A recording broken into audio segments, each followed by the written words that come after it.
Ascoltando questa canzone, la prima parola che viene in mente è empatia. Questo è Stay, un podcast in pillole sugli U2. Rosso, diventi rosso. Fai sul serio, parli e avverti qualcosa, ti afferri la testa. Non griderai, ma poi di nuovo li implori.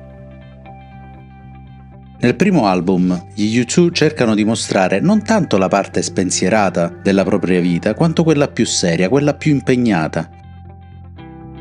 Quindi nasce Boy, quell'album che nonostante il titolo cerca di dare l'impressione di 4 ragazzi con delle idee nuove, ma soprattutto di giovani impegnati sia musicalmente che socialmente.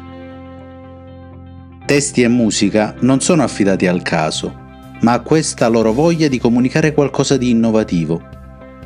Non hanno ancora una vera direzione, quella la definiranno più tardi. Il primo album è un insieme disordinato di argomenti e stili musicali. Torniamo comunque alla parola iniziale, empatia.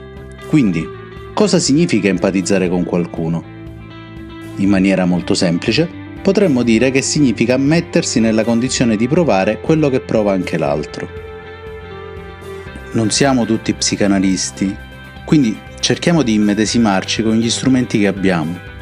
Non solo, quando vogliamo dare un feedback, usiamo le parole e le espressioni che ci sono più familiari, per poter far sentire l'altro compreso. Ma questa canzone non parla solo di questo. A questa parola, infatti, se ne deve aggiungere un'altra: stigmatizzazione. Non sono parole che vedremo bene insieme, ma effettivamente in questa canzone convivono. Per tanti anni, troppi anni, le persone affette da patologie mentali sono state stigmatizzate. Erano la vergogna delle famiglie e quindi della società. Erano persone che non meritavano la nostra attenzione e nei casi migliori erano le persone di cui si poteva ridere senza sentirsi troppo in colpa. Erano detti pazzi e non si faceva granché distinzione tra le varie patologie. C'erano i pazzi e c'erano i normali. A cavallo tra il XIX e il XX secolo si iniziano ad usare cure sperimentali su questo tipo di malattie. Una in particolare era la terapia elettroconvulsivante, meglio conosciuta come elettroshock, che consiste, leggo testualmente da Wikipedia, nel passaggio di corrente attraverso il cervello per indurre delle convulsioni nel paziente.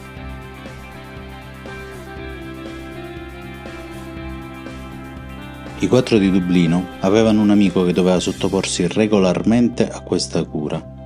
Lui racconta loro i propri stati d'animo, il fatto che non gli piacesse, che lo facesse stare male. Riesce in qualche maniera a far emergere la loro empatia nei suoi confronti. Lo stigma c'è e rimane, lui è il pazzo e loro sono i normali. Ma una piccola finestrella si apre ed iniziano ad immaginare e sentire quello che può voler dire essere curati in quella maniera. Sia chiaro, non danno un giudizio sul tipo di cura, riportano solamente lo stato d'animo dell'amico e provano a trasmetterlo anche a chi ascolterà questa canzone. Quindi l'inizio della canzone è una scarica elettrica descritta dalla chitarra di Edge con un urlo finale di Bono. Questo viene accompagnato dal basso e dalla batteria di Adam e Larry, che descrivono invece la sensazione di panico. In questa canzone delineano sia la comprensione della vicenda umana che l'idea che accompagna questo tipo di malattie. Sei un ragazzo stupido, sei un giocattolo rotto.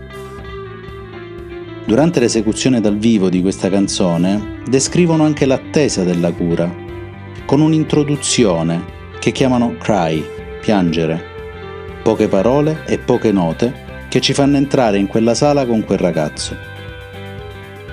In così tanti piangono, qualcuno ci prova, tu non voltarti indietro, ma in così tanti piangono e io non so perché sto aspettando. Una canzone che sembra solo un bel pezzo rock costruito bene diventa quindi un brano utile alla band per far capire le loro intenzioni, cioè quelle che con la loro musica, i 4 di Dublino, si impegneranno a veicolare messaggi sociali non sempre scontati.